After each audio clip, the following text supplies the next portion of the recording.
Hi guys, and welcome back to another episode of The More Show. Now my guest today is Saly Elka. Now Saly is qualified in a multitude of Reiki healing methods, as well as utilizing tools such as Tarot to bring forward the voice of universal guidance or source energy. Now Saly specializes in navigating the dream realms, and she's been involved in astral abductions, ET programs, and extra-dimensional contact since she was around 6 years old. Now, Saly works with clients all over the world to empower their souls and awaken and utilize their own psychic strengths, helping her clients to develop a deeper relationship with the universe. Now, Saly is also an interdimensional channel who enjoys contacting her energetic counterparts to harmonize a strong message of unity and awareness. Saly is available through her Facebook page at Gaia Intuitive. Saly Elka, welcome to the show. Thank you for having me on, Kevin. It's an absolute pleasure to be here, and I'm very grateful to be here today. Well, thank you for coming on, Saly. It's a pleasure to have you on. I'm sure our conversation is going to go all over the map right now as we try to, pack in this interview what it is that you do as well. So I think just to begin with, I'm obviously in Wisconsin, and you're in, I believe, Tasmania, which is, I think, part of Australia, right? Absolutely. Yeah. Although, I like, with everything going on at the moment, I like to think that there's some water between us. So I'm sort of like a little bit more secluded. Yeah. Yeah, because you've only just recently moved over there as well. So, exciting times for you right now. There's a lot going on. And I know that you're just in the very early stages of just doing this work. And we kind of crossed paths because, well, actually, I contacted you. I saw you on. I was on Facebook typing in channels, just browsing, seeing who was there. Just looking for guests to come on. Actually, just to see if I've missed, because I normally look on YouTube for some of these channels that I've been getting on as well. But I thought, I'll just give Facebook a go, and then you popped up. Now I know that right now that you're not. The channeling thing for you is kind of in the background, isn't it? Right now. Yeah, more or less. I'm slowly coming out of my shell. So slowly, it'll be happening over. Like the transition moving over here took roughly 5 years, and it was a knowing for 5 years. I have roughly about a 2-year knowing that this will develop. I don't have any expectations. If there was an elevator pitch, what would that be for the work that you do right now?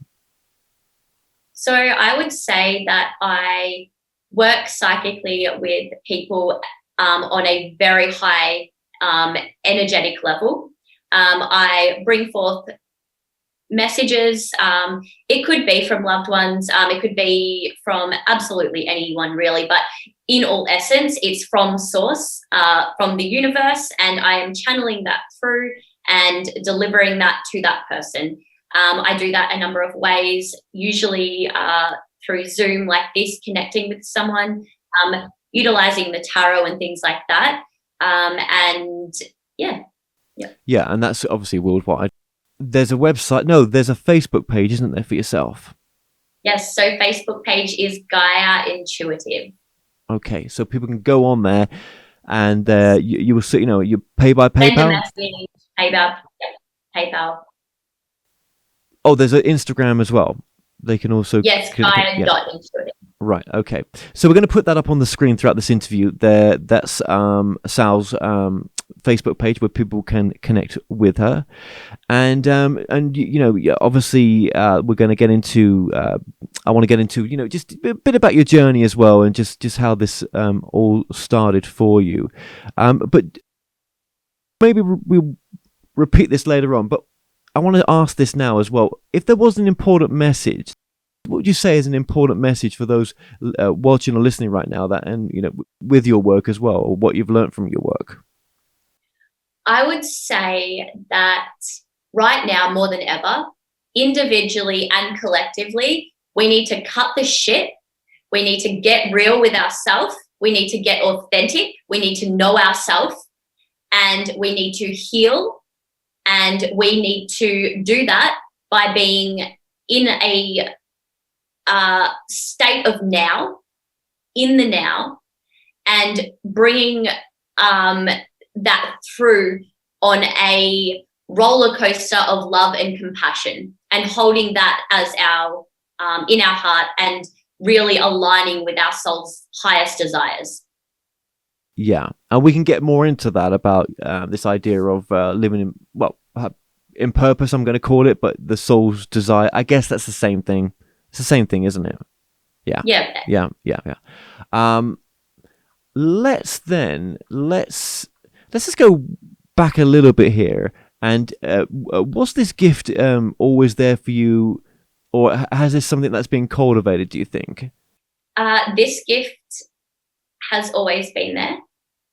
However, when you don't focus on something and you don't give attention to something, and also I suppose when you're told that, when you've been conditioned to think or believe that those things are, or that you're weird or different, there's lots of different things, then that stuff doesn't come to fruition because you're not focusing your direct energy on it.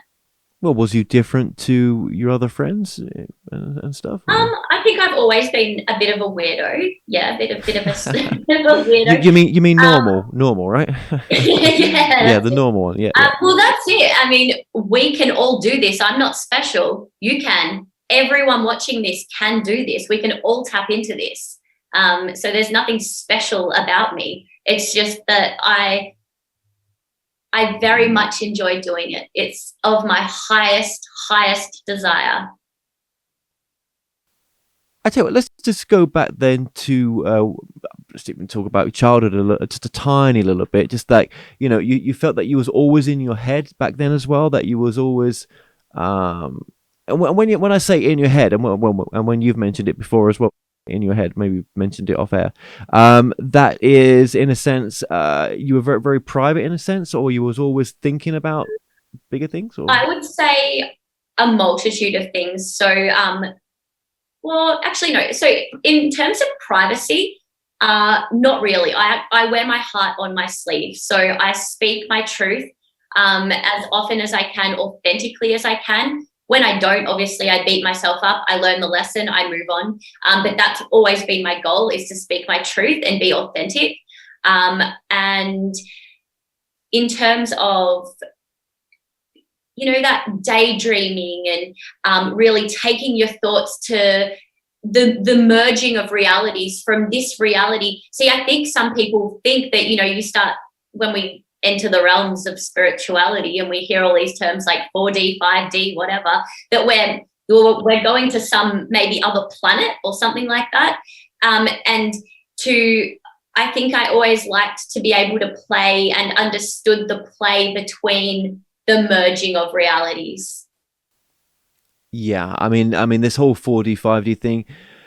What do I feel about it personally? I think we're just a little bit away from that. Do you know what I mean? I just don't think it's yet. I think there's, yeah. I feel that. I might be wrong, but we're in preschool.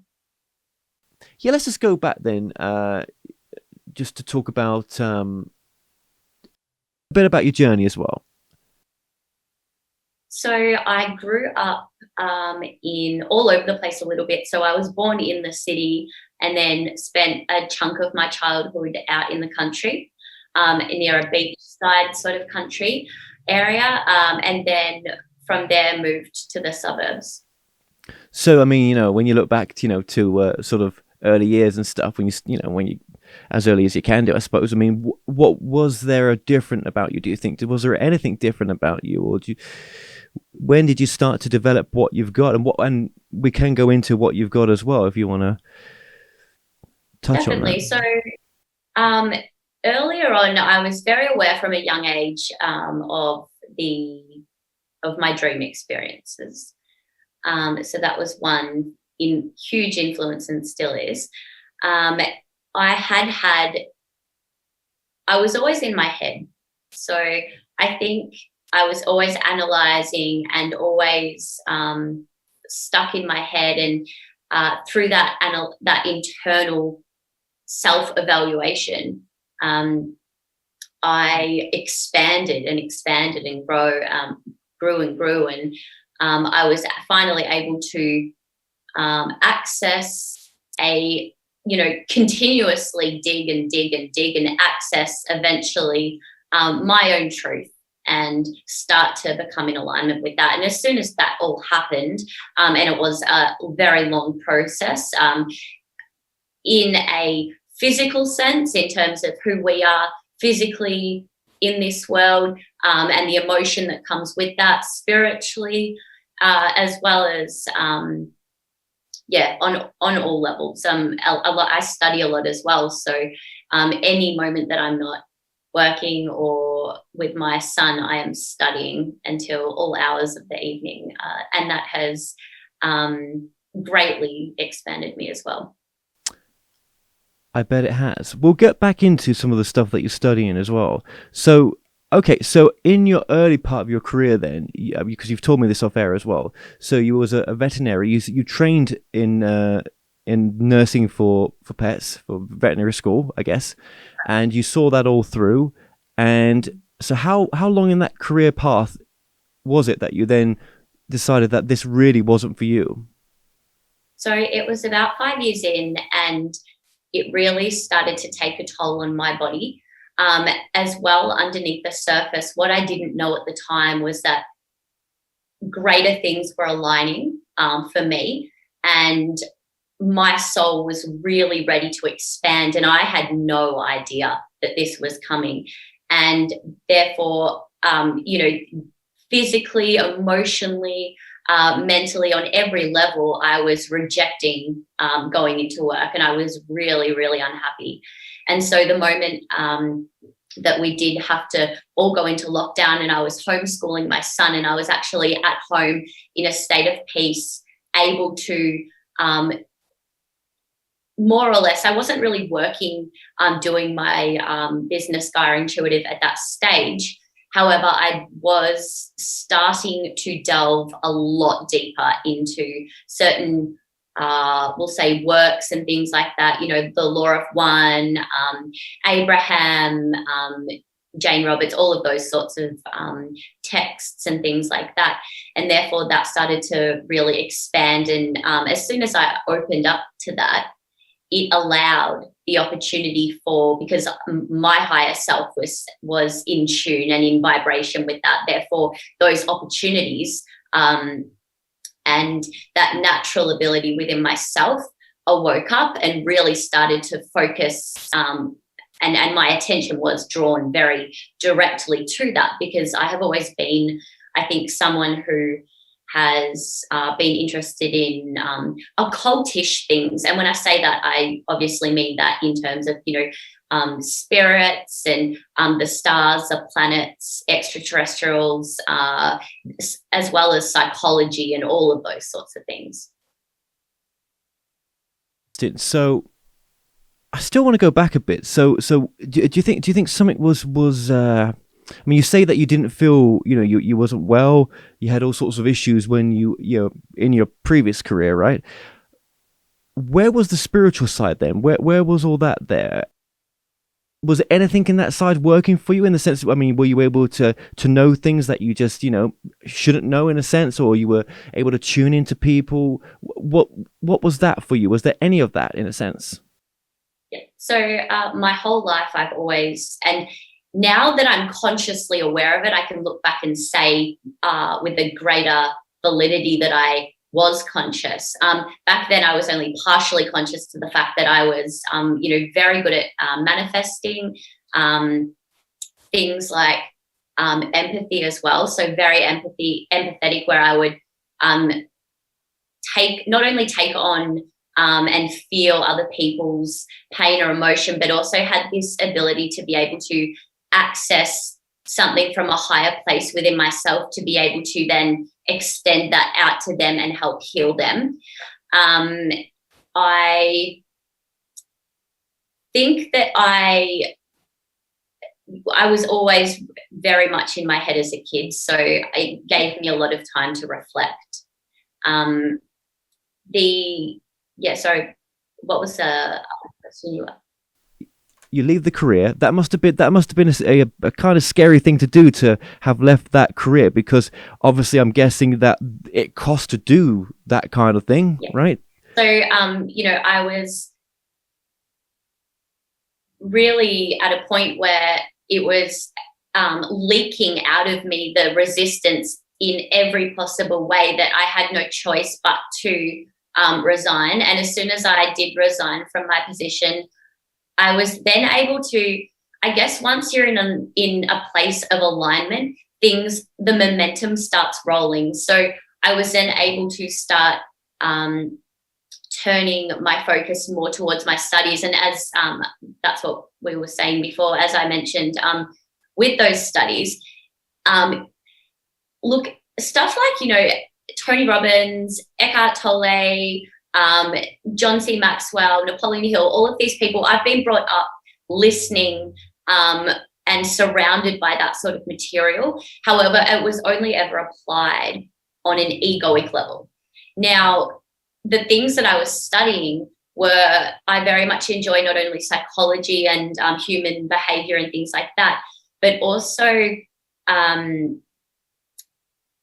quantum sciences and hermetic principles and biblical studies. And I was not brought up religious at all, so I'm completely unbiased, and I really wanted to delve into all of that, and extraterrestrials, and all of that was really my spiritual belief and understanding. My parents brought me up with under no religious mat.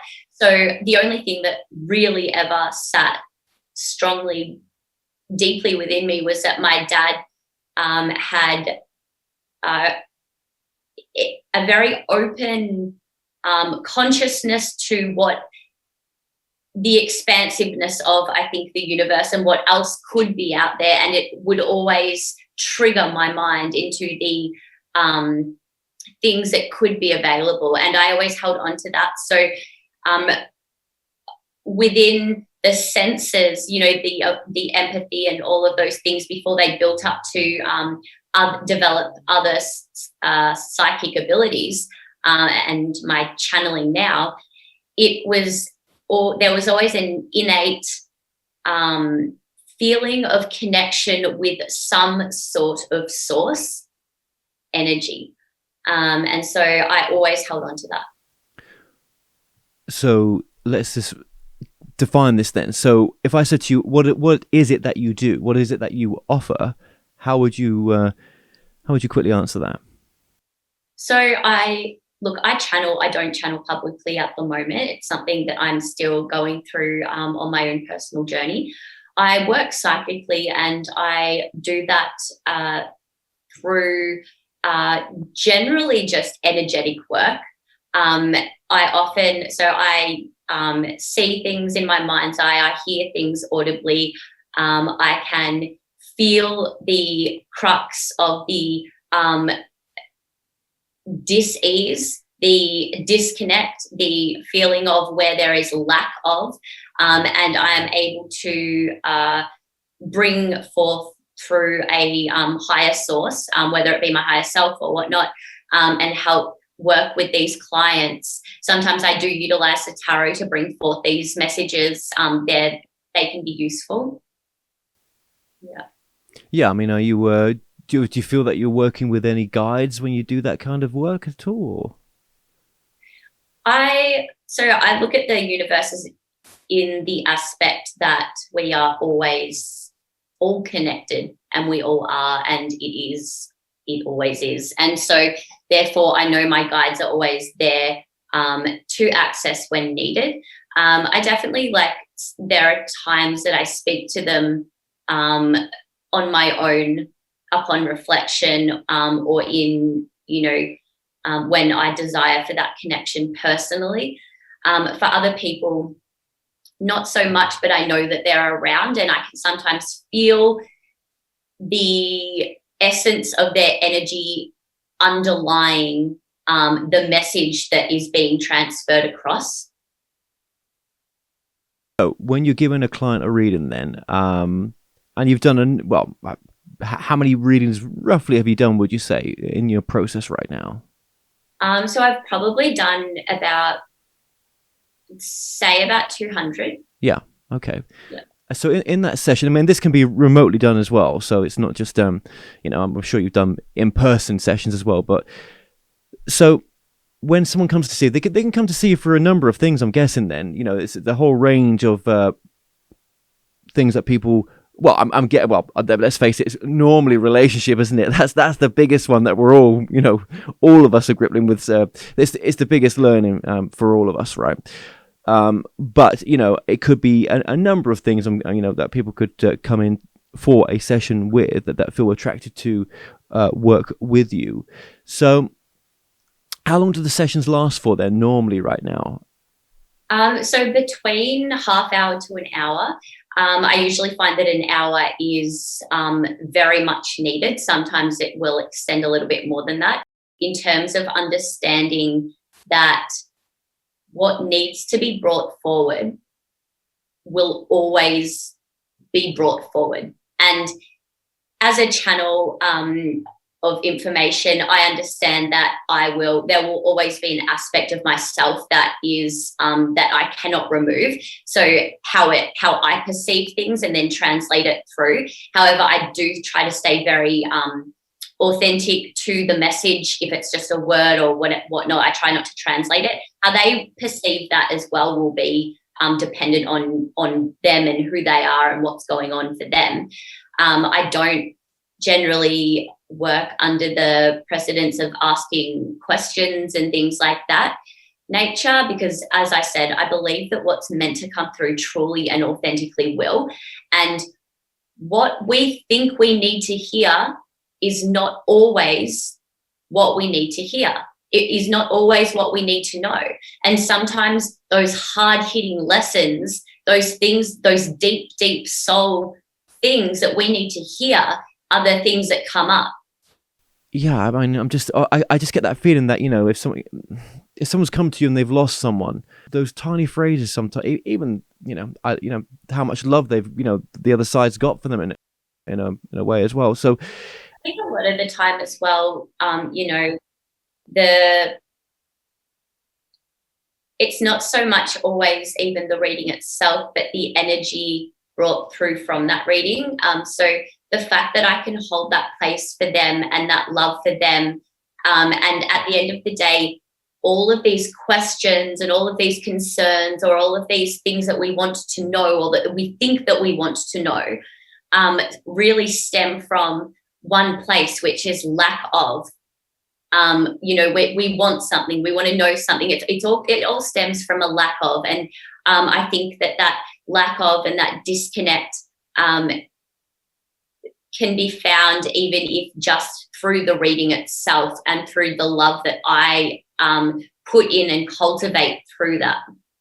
So obviously with the channeling then, you're not doing that publicly right now. That's something that you've been practicing, something that that you're working on. I'm sure you're working with other people, or there's people around you that are supporting you and helping you through that, to make sure that you're comfortable with what you're bringing to, because there's a lot of trust in that. Do you know what I mean? When you start doing that work, as well as with all this work, there's a lot of trust, right? But it is good with that type of work to have a mentor. Do you have a mentor for that, for the channeling side? Yes, I do have a couple of mentors. I do. I reached out to because things for me developed quite quickly. As soon as I really opened up, I read The Law of One, and I think it took all my knowings and my things that I'd studied, and then all of the it really just took everything, all the knowings and the teachings and the understandings, and melded them all together, all of them. And it was very profound. Also, A Course in Miracles has been fabulous as well. But and Conversations with God with Neville Goddard, I think it is. A lot of this stuff, I was immersing myself in so within every single hour of the day, and it developed so quickly that it didn't start with, I've got a little tingle in my head. It was, hey, I just read the thought of my next door neighbor, and they were standing right in front of me, and they didn't say a word. Their lips did not move, but they said an entire sentence. Or I got visited by a mantis being or something like that. And so I think I understood at that point that I really needed the correct guidance, and I wasn't just willing to throw myself out I was very, very cautious about who I aligned myself with, and I wanted to make sure that I was very aligned and very much in alignment with my soul's truth, because that vibration of alignment was going to bring in. I could then depend on the trust of that, because I that is me. I know that's my knowing, and I can depend on that to then everything that comes forth, obviously with discernment, but is of my greater good. So when you're doing the sessions, I mean, we can use the word psychic, I guess, psychic work, or would you okay with that, or do you want intuitive work? I mean, well, yeah, I labels are not important to me. This is something that has I never looked something up online and then thought I'm going to look into that. This was something where even when I worked with energy for the first time, I had to Google, made strange magnetic ball with my hands, like what is that? And I really had to like delve deep into trying to understand these things. So I think labels, we need to get rid of them entirely. We've had labels upon us our entire life, from not only our name, our date of birth. We've being told what we need to do as a human being, being told what's right and wrong, under the education system, the entire thing, labels. And so I think that when you can understand that you are an expression of source, you are source right now in this moment as you and I co-create this conversation together, we're never disconnected. Nothing's ever disconnected. It's always energy and it's always flowing. And when you can understand that, I'm with you. It's difficult to put in words as well sometimes. Oh, that's right. Back to labels. So, when you understand that, you get it. What you get is that you just are it, and you are a channel, and you are interacting and constantly with the universe and with other beings and other things, and for a label, for any of us to try to come up with a label, all we ever are is just a label. I'm an energy source. Yeah, I mean, I guess it's just, those labels are there just to sort of, I guess, give it some reference or some equal to something. But I know what you're saying, really, even those labels don't really represent exactly what it is. And they probably never will, or eons to come, we may be using them or still not have any better words for what this really is, because it's, it's a mass awakening. It's a mass awakening. And, the reason that won't come yet is because human beings are still looking at themselves like just a weak, a meek, weak little human being. They don't see the powerful God creator within them. Oh, I just want to ask you to say this to you. Obviously, you've done this. You feel you've done this before, don't you? You feel that this is not the first time that you've come into a lifetime with gifts, then? I feel as though I have been around for 8,000 lifetimes.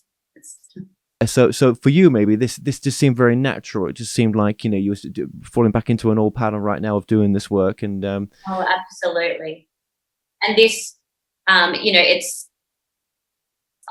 I think that the thing that really made me the most excited and the most happiest, and I think that's why my journey progressed so quickly, was because this is truly what my heart desires.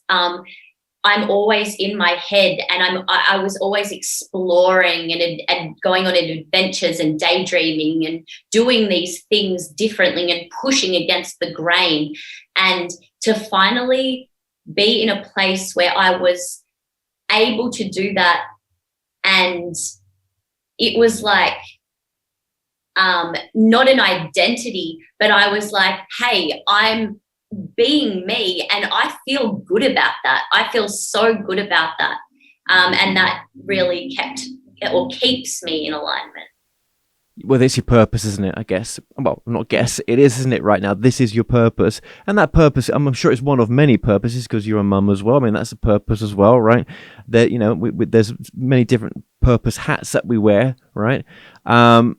But yeah, I could, I'm sure as you evolve in your, connection with this energy that you're working with, then obviously your abilities will evolve, and what you're, Definitely. I think that some of the yes, I think that I try not to have too much of a focus on the future. Definitely, I have a very deep faith and knowing that when I sit in a place of alignment with my soul, and I am authentic and I continue to grow, and even when I fuck up, as I will, because I'm only human, or not I'm only human, but I have those human aspects, and to allow myself to continue to grow, and I don't have a plan for the future. But in this time and now, I really enjoy opening my heart. And the most important thing in my work is that I want every single soul to know that they all have this power and beyond, all of them, every single one of them. And it doesn't just stop here. Like, this is only the very beginning of my journey, and we are infinite. And it's something that I wish to ignite within all people. Had you done this before then? Had any of this started when you were just a little bit younger than you are now, right? I'm guessing it would have been the wrong time for you. Now is the right time. Yes. So a lot of the psychic abilities that came through years ago, and also the astral. So I navigate the astral realms. I work very heavily in the astral realms, and I connect to them on most every night, really, and do a lot of work there. So that's a huge element of then I have to obviously wake up and decode that. And that's something that I've been doing my entire life. The other things that have happened along the way, of course, they all come in at the right time, because nothing is ever the wrong time. It's always the right time. Even when we think it's the wrong time, there were times that I pushed for more information. I pushed source. I pushed my guides to give me information that I was maybe not ready for. I did not need to know but then when if it was something that truly aligned with my higher self and my desires and in the direction of my alignment of where I wanted to go, then I have faith that it would eventually come in and come to me. Now, the psychic development did happen quite quickly, and there was a lot of ebb and flow back and forth in terms of, oh, I've got this. Oh, no, now I'm sitting out of source. Oh, I'm freaking out. And then realizing, having to come to that greater realization of we're never in or out. We always have that ability to tap in. And so the work has been gradual. And there has been times, working, for example, with my Mantis being, there's been a number of times where I've really pushed them for more integrated connectedness. And within those experiences, I experienced extreme physical sensations, which I thought I was ready for, and in no way was I ready at the time. And so although I would love to be publicly channeling at this time, it also takes a great deal of work, not just energetically building up those relationships like you do with every relationship, trusting yourself, the process, and aligning yourself more with it. And the mantis beings, now that's not within your psychic work in a sense. And I'm using that term, right? The mantis beings that they're in your development that you're doing for your channeling. Yeah, so I mean, so I guess you could say the psychic stuff does flow through because it's all just connecting with source energy, isn't it? So the mantis being, I'm working with them. They're more so on a genetic level. They are a beautiful, beautiful race to connect with, and one that showed themselves to me quite early on. So when you're doing the psychic work, then you mentioned there that maybe you're connecting with them. So they're not a guide, because I'm a very So I think the way that I work really, and the way that I could explain it is that when I'm working psychically for somebody, I'm really aligning my energy with their energy, and it's a cross stream like that. When I'm channeling, I am raising my vibration. They are slightly lowering theirs, and we're meeting, and we are merging and communicating energetically. Now, when I say they may come through when I'm working psychically, it's because I have the depth of understanding that all is one. And so because all is one, they are never just gone. They have been attracted, and they are attracted into my line of vibration, and therefore I hold that line of vibration. And because I hold that line of vibration, therefore it's only natural that that line of vibration could then transmute outwards. Yeah, so when you say mantis beings, I mean, what is that for people that may not understand what that exact terminology is? How would you define what they are? So mantis, I've always had a fascination with extraterrestrials, and more so the stars. I often through my whole life have sat and just looked at the stars and had some kind of yearning, and this yearning was more than any feeling I have ever felt here on earth.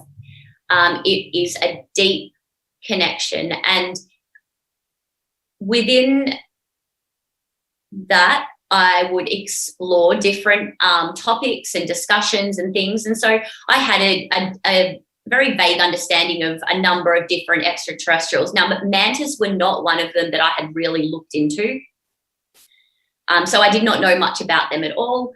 And I had only connected, this was about 2 years ago now, had only first connected with a guide which was working with me and presented herself to me as I see in my mind's eye, as energy. And it almost looks like smoke of some kind, like it was just this kind of strange, distorted energy. Now, in the astral, I've also worked with beings of all different kinds, but never directly into a conscious or semi-conscious channel. And so the time that I first connected with this being as well, it wasn't from memory, anything too profound. I remember laying down on my bed and putting I think it was like some gamma or something like that on some frequency, and laying down and thinking, which is what I usually do to get myself sort of a bit grounded. And I was starting to play with energy and just be in the moment, be in the now. And so I did that, closed my eyes, and I had a flash in my mind's eye of a grey, like a typical standard alien-looking entity. And then straight after that, what came was it just morphed into this big mantis head, and then there was telepathic communication from then. Why that being, do you think? Why that particular type of being for you? What do you think? Have you questioned that at all?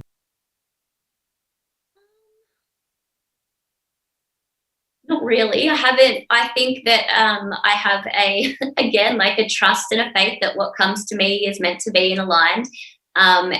at the time, I think that I do hold a very strong love vibration for humanity, and I really desire deeply to help them connect. I also, as a conduit, I'm so open, and I really, really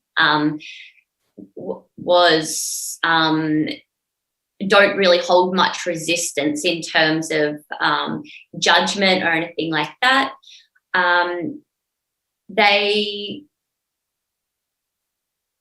In terms of asking questions, it may be why I haven't taken this further at this stage, is because I'm still in a position of really enjoying just the connection. Now, there is a lot of work I do. I have a reptilian guide that I work with. There's also another couple of reptilians that I'm interacting with. The guide that I work with closely in the astral. And then I've got, my hybrid Essassani children. There's also a white lion from the Hyades. So all of these different energies and things like that, I like to just sit in them and enjoy them for what they are.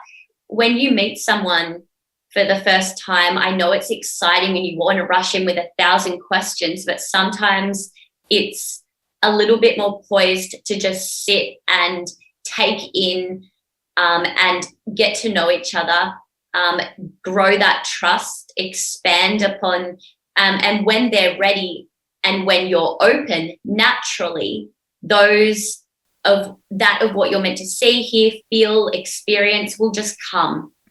So that's the stage that you're at with it. Yeah, okay. Well, there's nothing wrong with that neither. Yeah, absolutely. So, this is all new to me. Do you know what I mean? With this part of what most of your story, to be honest. So yeah, so you're just at that stage, and that's cool. I've done conscious channeling. I also can go into quite a deep trance state where I'm not quite aware. Where I'm not quite aware of what I'm saying. So a lot of the times I record myself in a semi-conscious state. I can have a notepad there, or often a lot of the time at the end I'll just write down what I can remember. I've been doing that multiple times a day consciously, but trance maybe once every couple of days for the last 2 years. It's something that I take very, very seriously, and I'm always connecting to source, and I'm always working on myself as well, because I think that we're all expanding, we're all evolving. The information that I'm looking to receive is not in the here and now, it's in the future version of myself. So I need to make sure that I'm there to meet that there at the time to receive it. So going back to thank you for that. So going back to the psych, well, I'm using that word, but okay, I'll say it, psychic work, right? How much have you sort of explored with that side of it? I mean, obviously you've done a number of readings, right? But have you ever sort of explored that side of it, for yourself personally as well? Every day. So every moment. In terms of getting, I'm very intuitive, so I work only intuitively. That's all I know, and so I receive the same way I work. So I'll see things in my mind's eye. I will hear things. I feel things. I think the only one I don't get really is the taste. But I've experienced smelling things as well, all of the clairs. And as I mentioned, I understand that we're always tapped in and, tuned in, and therefore that's how I strive to live my life. And I don't always do it. I don't always hit the nail on the head. A lot of the time I make mistakes, and I learn and grow and expand from that. But I'm my worst critic, so I'm very, very hard on myself, and I strive on a daily basis to continuously mold and reshape and develop myself, so that I think that the more experiences I have and the deeper I can evolve and the more I can evolve, then naturally the greater I can connect to other people, and on a much greater energetic level. Yeah, I'm the same as you. I'm pretty critical of myself as well, to be honest. Yeah, yeah. It's just I guess it's in the charts, and I guess it's all the star charts. Is that what they say? It's in the time that you were born and stuff, and depending where I do love my astrology too. I know that I look at astrology like the blueprint of our soul's experience here on Earth, and the human elements, which as it plays out generally more so through the human experience, but also on a soul level. Yeah, are you able to switch this off? Because you mentioned a few times it's always all sort, it's on for you, basic. It's always sort of on for you. But I mean, if you was, depending what setting you were in, I mean, are you able just to switch it off and for it to be quiet, or? Yes and no. So I keep to myself. I'm a very quiet person. I am a bit of a recluse in that sense. So I do find it overwhelming to be out in public. I do find social situations very overwhelming, and interacting with others as well. It takes a lot out of me energetically. Don't get me wrong, I still go out in public. I still put myself in those situations because I know, or I am learning to diffuse that energy, or to release that energy and not hold on to it. But yeah, definitely learning. It's a process. The going out is something that is not too much of an issue. In terms of tapping off from other things, like, not really, no, because I think that we're always connected, and that's something that's always in the forefront of my mind, is my connection to source. It's always there. It's what I put before absolutely everything, is remembering and thinking about that. Yeah, and you mentioned Sorcerer as well. I mean, what is your take? What is your understanding of Source at this stage of your career and stuff? What would you? Oh, it's a big question, isn't it? I mean, it's unanswerable probably back on. Yeah, what is Source to you? Look, I think as I mentioned, I wasn't brought up religiously, under any religious pretext. I think that, to me, there was always just a knowing that there was something greater, and that the universe, that greater power exists within the universe and within everything, more or less. And so what source energy is the everything. It's all of that. And when we realize that we are not external to that, even our ego, there's a lot of talk about the ego and things like that. None of it's external. We all do this to ourselves. We create this ourselves, every single part of it, on an individual scale and a collective scale. So after doing then a number of readings, right, with a number of different souls, it must have taught you quite a bit about, some questions that you may have had about nature of reality, or what maybe some of this is all about. So let's sort of go from that angle, with the clients that you've seen. So what is one of the main things that people come to you for, in a sense?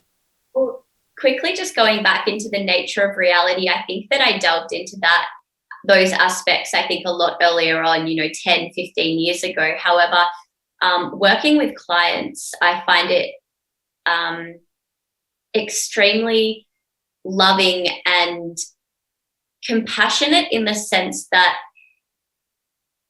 we are able to co-create with each other.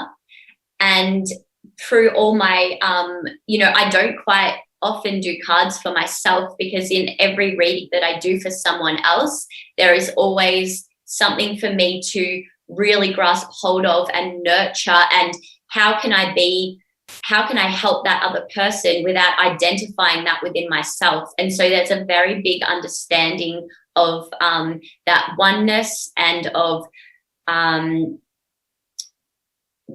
learning lessons, and that teach, learn, teach through each other. We are one aspects.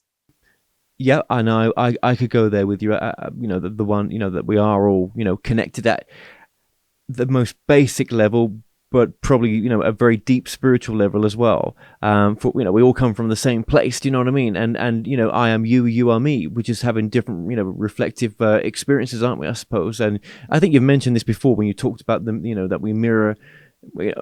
There's issues that we come here to sort out, isn't there? Whether we've brought them into this life or whether it's I'm sure we brought them in, but I guess having a human experience, like we all are, ultimately causes issues things to happen.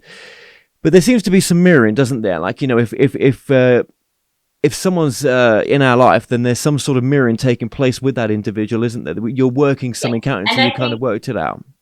Yes, and I think that's, as I mentioned before, one of the reasons why I put myself in a position where I choose, my higher self chooses to experience and has chosen to experience previously in my childhood, growing up, in my adolescence, tremendous amounts of pain and trauma. Because when we can see that pain and trauma and then really sit in it and understand it for what it is, we're then able to dissolve that and work through that. And I can help my clients do that. So all of the people that come to me, you never reach out because you're lacking something. They're always, it's always, a lack of love, or a lack of self-empowerment, a lack of self-worth, a lack of, there's always a lack that sits behind that. And so I don't necessarily want to just highlight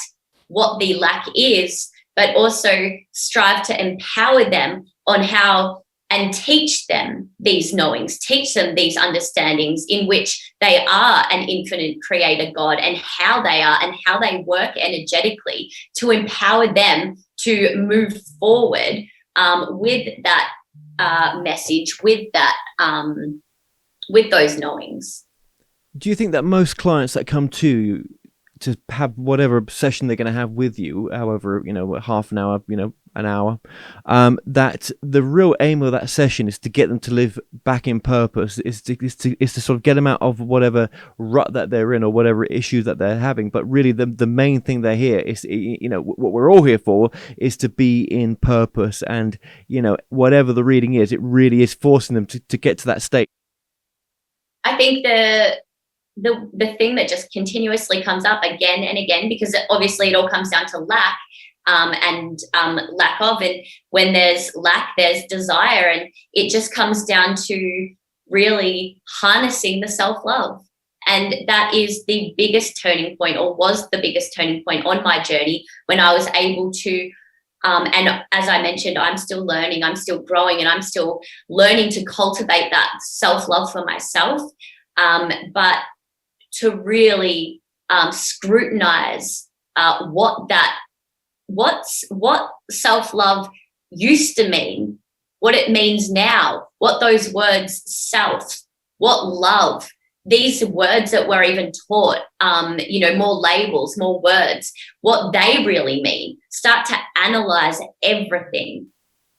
Yeah, but that self-love, that eventually leads you to purpose, because if you love yourself, and I'm sure if you love yourself, you can love others. But by loving yourself, you must then maybe make decisions based on what I really love to do with my, well, maybe with your time right now. It depends if you've got a full-time job and all that kind of stuff. But can I make time for what I would love to do if I love myself? So so you're saying that we're here to love ourselves, yes.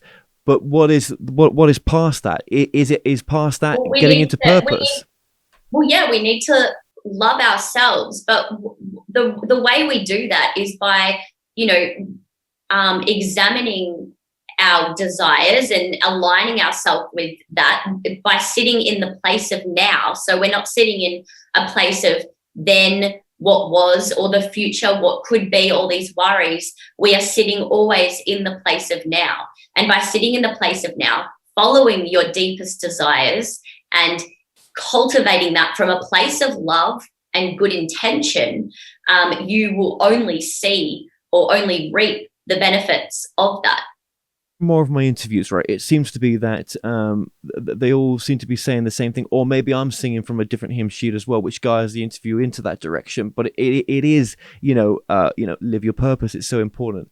Do what what you love, or at least make time for it. Yeah. I think the vibration of the love vibration is one of the strongest vibrations, and I think that when we tap into that, regardless of where we always have the ability to, and there's a lot of people that come to me that may be in a place where they are feeling heavy hearted or in a place of weakness, and it is my desire to empower them and let them know that they're not weak, that they are choosing that in that moment to help them see things from another perspective, and to really find the heart, find the spark, run with it. It's not easy. It takes work. You're going to fuck up. Things are going to happen. Things are going to get in your way. And when they do, you take a deep breath, you realign yourself, and then you go, okay, this is where I want to go. Bring myself back into my alignment with my higher self, which is what makes me feel good. You do that and you keep on trucking. Yeah, which is exactly what you're doing with, doing the work that you're doing right now. Absolutely, it is. Yeah. Gosh, it's such a it's such a deep subject, isn't it? There's the whole. It is. It's so deep, but isn't it funny that it's so deep yet it's so simple? It's just so simple. Yeah, lots of things get in the way, though, don't they? I suppose in people's journey, Absolutely. Mainly themselves. Addictions. That will do it as well. Or all the trauma and baggage that we carry around. Absolutely. But in the we make things hard for ourselves. We do this to ourselves, and we do it because we want to grow and expand and experience and perceive and receive all of these different things and create. I know that when you're sitting in a place with a heavy heart, it's not easy to turn around in a place and go, oh yeah, well, I can't really see the good in that right now. But I've been through it all too many times, and I know that you do come out the other side, and that there are greater things, and that that source connection is always there. In some of the deepest, darkest moments of my life, contemplating, not being here on this earth anymore, all of these different thoughts, really hating who I was. And I would cry out to the universe, and my call was answered every single time. And I've got specific memories of being, on the bathroom floor or kitchen floor, just crying and releasing and surrendering myself, and releasing myself of guilt or whatnot, whatever it was. And as soon as you do that, you're realigning, and you are always part of that source energy. You're forgiven. You are love. Yes, and most times it doesn't listen to you anyway. Do you know what I mean? You are stuck here. You've got to see this through. This is your contract, kind of thing. And we recommend that you see it through. So no one's listening anyway. So get on with it, kind of thing. Yeah. No, I've been there. I mean, Christ. I think you're only human if you've have asked yourself, do I really want to be here anymore? I think we all ask ourselves that sometimes.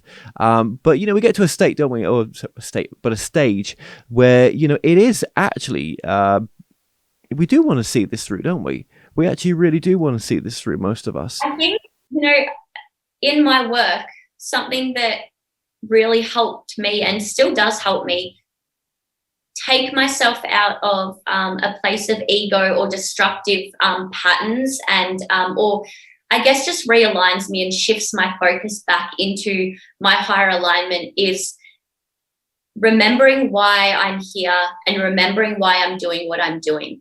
And what I'm doing is to help other people, help their hearts heal, and help them find their power, help them know their power, help them realize that. And by doing that, I'm not focusing on myself at all. And I'm in a place where I am putting myself completely and utterly, I'm here, let me serve you, let me help you. And that has always come back to me in complete abundance. And that is something that I just cannot,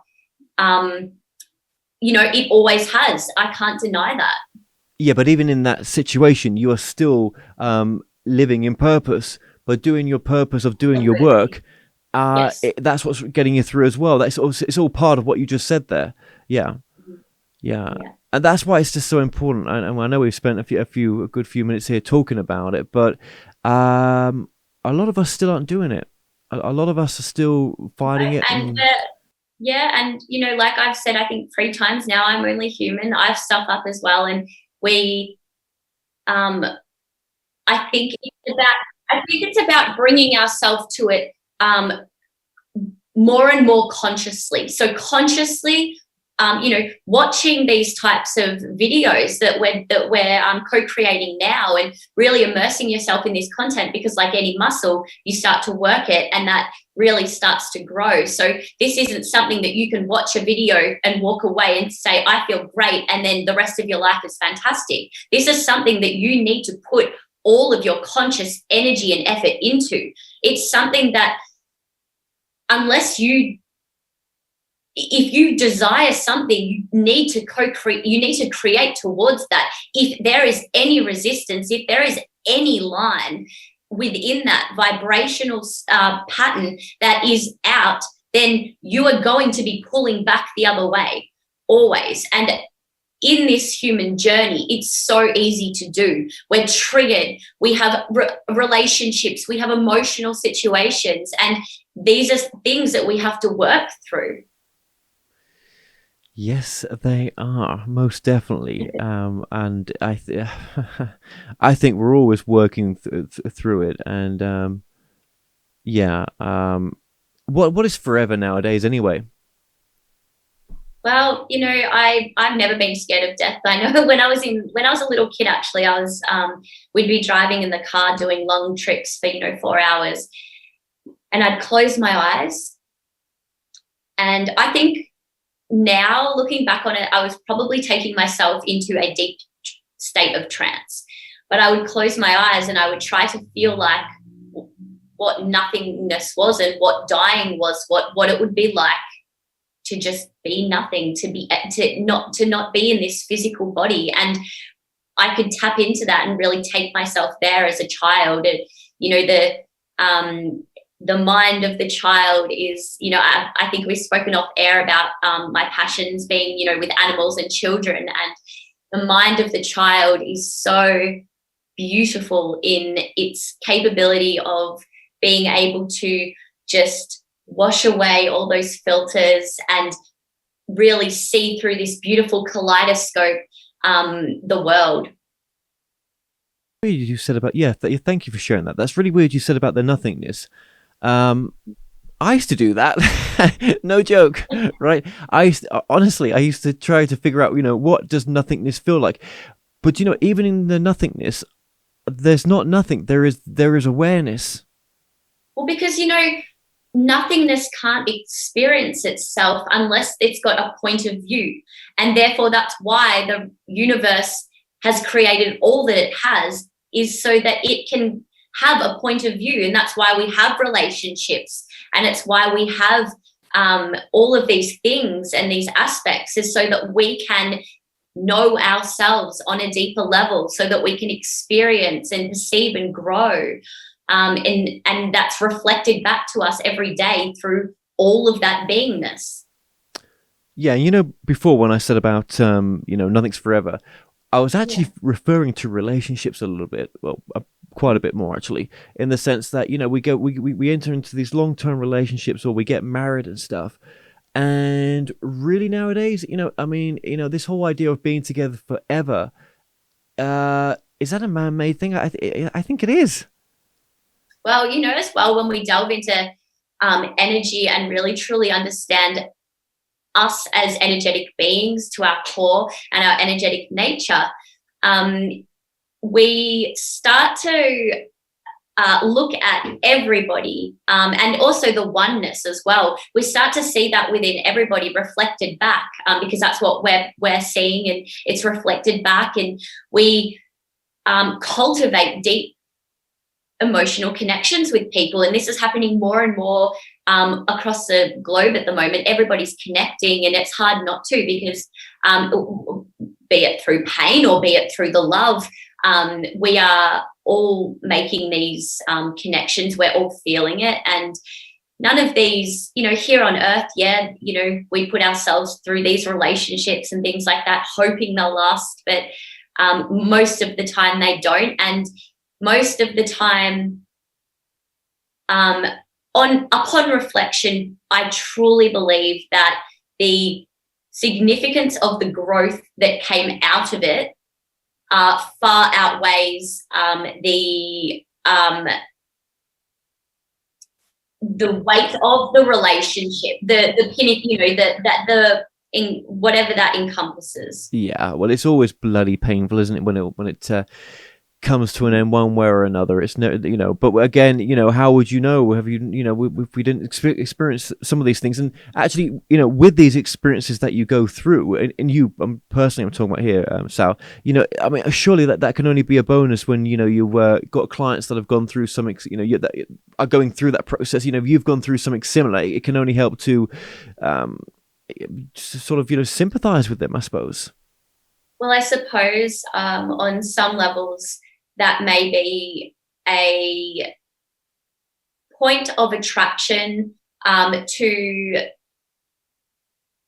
I guess, my healing. So in terms of when I need to heal, perceiving it from that angle, and thinking to myself, well, how I'm learning, how I'm growing now is only going to propel me, because I'm my highest self. You know, I'm not a weak, measly little individual that's saying, you know, oh, I'm going to cry forever over this. I'm empowered. I take my power back, and I stay engaged with what's in front of me and where I want to go and where I want to place myself. And so, yes, things can be painful, and yes, it is very beneficial to the reading of the client when I can bring forth those energies. And with your readings as well, have you brought forth connected loved ones in a sense, or, you know, relatives that have maybe crossed over? Have they ever come through in the readings that you've been doing for people? Not directly through me as a channel, as in like vocally or anything like that. However, definitely so names, different little things like that, little colours, and or like specific items and things to let them know that that's they're what I there. mean. Yeah. Sorry, I wasn't referring to the channel there. I should have said that. No. But just with that part of the work. Oh wow, that's been. Well, I mean, they're massive achievements. Do you know what I mean? To just to bring that energy through like that. I mean, you know, that takes people a long time to get to that stage of the work. So you know, does. But you know, from it is lovely, yes, to see that for them. But I'm more focused on, once we get, you know, okay, we get past that. Let me now teach you how you can do this every night yourself with them at home. You don't need me. You're a creator God. You can do this yourself. Where was that coming from? Why do you feel that you want to share that?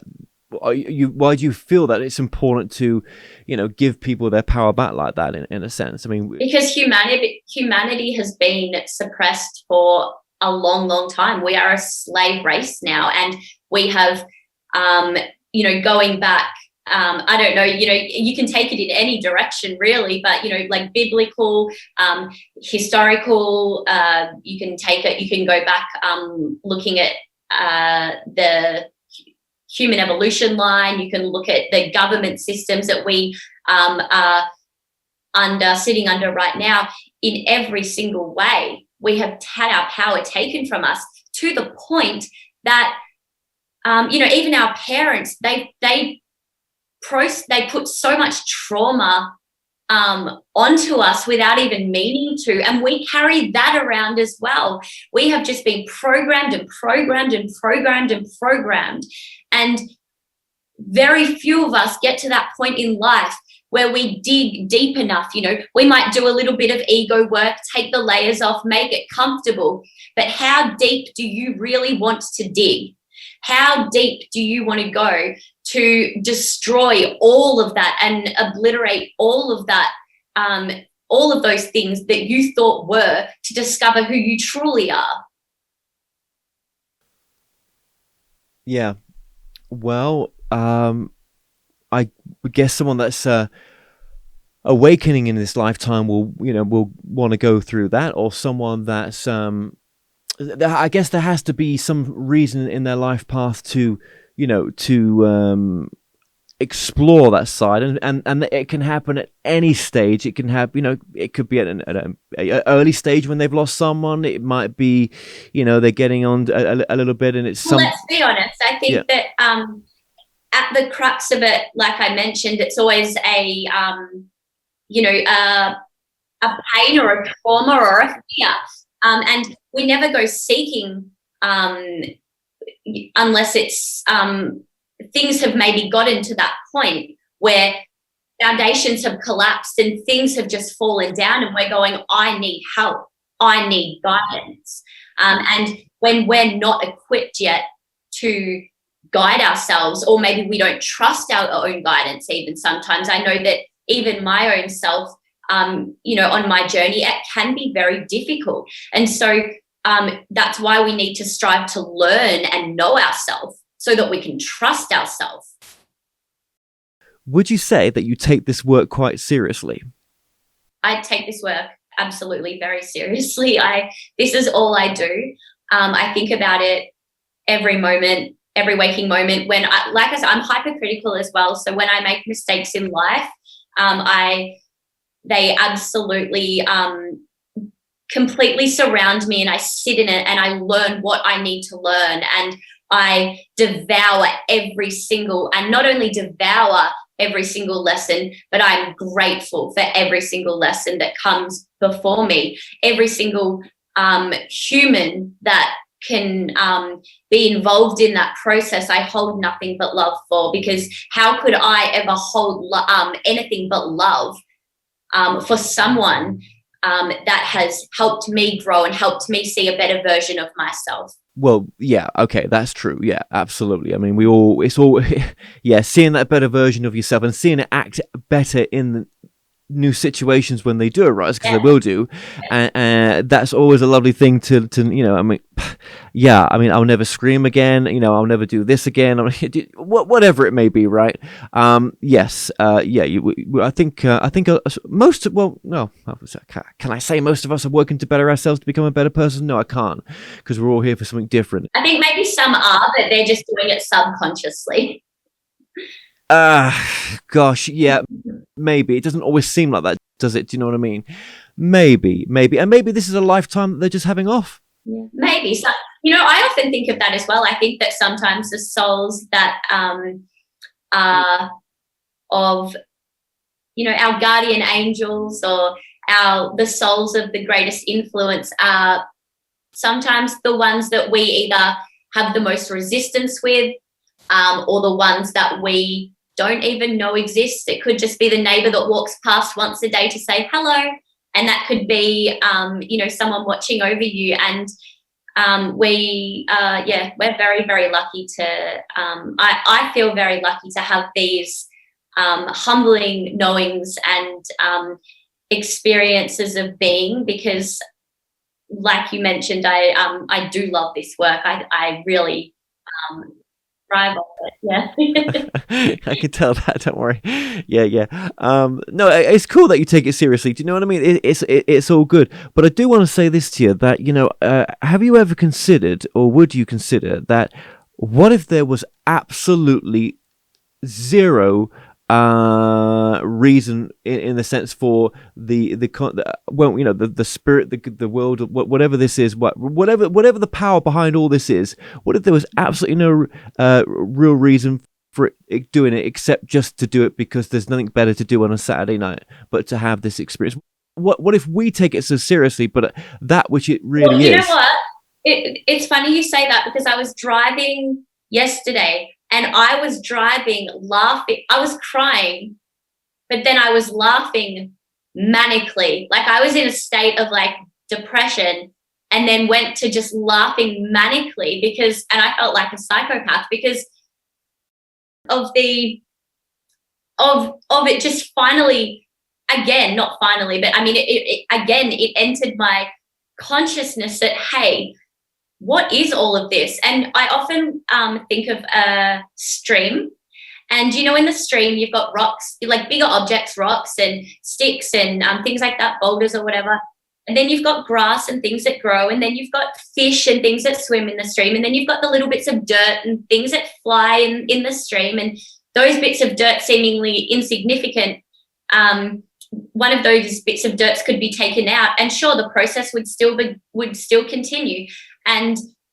But had that piece of dirt been in the water, then it would have floated down and cultivated amongst a group of shrubbery, which would then allow the flourishing of a flower. Now, that flourishing of the flower would still occur, and it is not, I think, essential in the process, but that's all life is. That's all any of this is. We talk about different densities and things like that, and once you go up, you're just merging back with source, and it's just a big infinite loop, and that's all we ever are. And so to get too wrapped up in this human experience seems quite ludicrous, and that's probably why I was laughing manically, because it was just this complete embracing that nothing matters. You could say that about getting too mixed up about, the spiritual stuff, in the sense of, if it is just the case you get back, I was going to say that you get back home, but I mean, that's just my personification of it. Do you know what I mean? It might even be that, whatever, right? But you go back and then it's like, hang on a minute, it's nothing what you thought it was. All this is not. Well, that's if you're basing your desires on external factors. I mean, once you start placing your desires on your internal factors, then the external factors don't really matter. Well, I was going to say, when you get back home, as we were saying, it's not what we thought it was. Right now, we think, we kind of like maybe know what it is, or, even though you've touched it and you're touching something, but you're not too, you think you've got it worked out, you've labeled it a little bit. I know you don't like labels, but we've had to label it a little bit, right? But actually, when you get back home, oh God, it was so different, and it wasn't as serious as we even thought. And it's not, and you know what? We've got a purpose, though, haven't we? And that's really what you're doing. We talked about this, looking back and going, that I remember sitting in that. I remember sitting on the floor wishing I was dead. Or I remember going through that breakup. It was so hard and it tore me from I felt like I didn't know who I was anymore. Or I remember any trauma at all. And we come to it now and we laugh and we go, what? And it's going to be a bit weird if we go to funerals and start, giggling their heads off, right? Do you know what I mean? But if you knew really that actually it was all just bloody, it was all just a holodeck in a sense. I mean, yes. Well, someone said online recently that their friend had passed, and I said, well, congratulations, your friend has gone to has expanded on their journey. How awesome is that? How really cool is that? Is that they get to go on experiencing, and you are better as a person from knowing them, and now you can bring their energy forth into your living and being. How cool. And they liked that comment. I'm glad that they didn't take that offensively. Yeah, that's what I was just going to say. No, if someone said that to you about how you felt, with your relationship loss, you would have probably told them, fuck you. Do you know what I mean? Right? Absolutely. Yeah. And, I think as well there's discernment, time and a place, Oh, of obviously, course, of comes course. I think what with we're empathy. I think what we're trying to say here, though, is that yes, we can say, well, it could be like this, right? And it could just be not as serious as we think it is when we cross over. And actually, whatever. It's just a loop. It's just creation having its own fun and experience, right? But when you're going through it, and I think we just to say this, we're not saying disconnect from any experience, because you should go through it and feel it, and it is painful, isn't it, when you go through this stuff? And but even though we're talking like we are, I think even though when things happen, it still shakes you, doesn't it? That you can't escape the pain. You can't escape the pain. And if we were meant to escape the pain, we wouldn't learn the lesson. Yeah, right. That's a good point as well. And these are all what ifs, maybe is mental masturbation kind of thing questions. Do you know what I mean? But I think they're worth asking or talking about. But I think it's just as important though to remain here in present moment. Yes, present moment, and with love, like with a heart of love. Because I think that even Daryl Anka Bashar talks about that joy, that feeling, that joy, and that is something that when I experience contacting with my contact with my Esasani children, they come through with that joy on steroids, like absolutely, like I have never felt anything like it before, and it is such a beautiful, harmonious, forgiving, loving love, and it can't make you feel anything but joy. So we really need to start honing in on that. And when you say Esasani children, you're talking about well, you tell us what you're talking about now. So there are a number of different the grey alien, the grey race, and there's a number of different lines because they've gone back. They can travel in time, and they do go back and forth and work genetically on their timelines, which is where I guess the Mantis being comes in. Being a geneticist has facilitated in some of that process. So some of these lines have different names. One of them is the Esasani. Well, there's lots of people that say that those that are not willing to work on themselves, and that those that are not going to change, actually they just won't be coming back. They'll be going somewhere else that maybe looks just the same, right? And there's different timelines. You can go. There's no go. You could go forth, but go back, and different timelines and different realities, and we could. There's just forever. Yeah. Right. Yeah. Forever game. Yeah. How have you taken, or how will you take criticism as you grow in this? And on top of that, how have you just been okay to accept that? Well, if I'm going to put this out there, then I'm, this is going to attract different attention, and sometimes, yeah. So criticism. I actually don't take criticism too well. However, I've learned to, because I've had to, because in order to grow, you have to have humility. You have to be able to humble yourself and allow yourself that humility in able to grow and expand. So who am I to sit there and think that I know it all? I want to grow, and I want to be able to help others. And this is only the beginning. Therefore, I know that there's so much work to be done. So any criticism that comes towards me, I don't see it as criticism. I guess that's the perspective would be different. I see it as an opportunity, always an opportunity to grow, to humble myself, to better myself, to teach, to lots of different, I think, ways that we could be looking at things in our life. And this is very important because this is something that we do consciously as humans on a scale that we can say, like yelling at someone or doing this or doing that. Yeah, they're kind of like ego level things that we can identify pretty easily.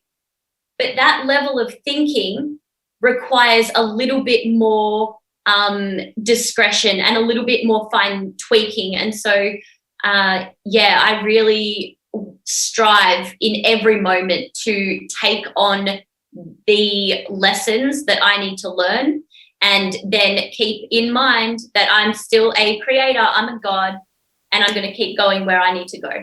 Yeah, I mean, I'm only asking that question, right? Because obviously you're putting yourself out there. This is not the only interview that you've done, and you've started this process now of doing more and more. And it's just interesting to see it, because you're at the early stage of your sort of path. Look, my beliefs are only my beliefs. They're in here. They're me, and they're my higher self, and they're what I'm connected to. No one else. So anyone else's, I'm very stable in that too. I'm very grounded in who I am. Therefore, the external cannot shake me. Nothing externally that anyone can say or do can shake me out of my beingness. I am solidly rooted here. And sure, sometimes someone might come along and poke a stick, or, I might have a little bit of a shake here and there, but I remain very focused and very diligent with the work that I do. And that's how I am able to, continue to practice like the way I do. Now, one thing I've not asked so far, mentioned it maybe just at the beginning, but how can people get in contact with you for a reading then, for a session? So I run at the moment my business through Facebook. So it's Gaia Intuitive, and they can just reach me a message through there. Yep. I've got Instagram, Gaia.intuitive, not on there as much, but if need be, the messages will come through. That's fine. So what we'll do, I'm going to say this into a lot of shows actually just recently, I'll link it down below in the description. And actually, it's been coming up on the screen as well. Your details have been coming up with your Facebook as well. So I thought that was the main one to use. And and of course they can contact you there, and you can book your session there as well, probably paid by PayPal, I would have thought. And and they're going to have an interesting session with yourself. I know that much. I know when I first spoke to you, you picked up on a few things as well. I thought, that's interesting how correct you were in just a few little things when we first started talking as well. So I know you've definitely. I know we haven't demonstrated, you doing a session, but I didn't think we needed to just right now. I think it's about just let's get to know you a little bit, and there's so much we could have talked about as well. It's always very interesting, when someone's just been doing this for a little while. And again, everyone's different, aren't they? So you're at the very beginning part of this, but I feel that you've come on a lot, really, with things that we've been discussing, and God, you've taken some big changes, some big shifts. Thank you. I always strive to, I know before this video we didn't really quite know where it would take us. I wrote "I am" on a piece of paper, and I just thought about that, and I knew that we would be supported in where we needed to go. Absolutely. Well, listen, Sal, I just want to thank you for sharing your story and everything else, and for coming on. And I wish you only the best with everything that you're doing. And it's going to be interesting to see what you do as well, because I'm sure, this is just the beginning. So, just keep going forward. Yeah, thank you. And thank you for co-creating with me in this now moment, with love and compassion. I've very much enjoyed connecting.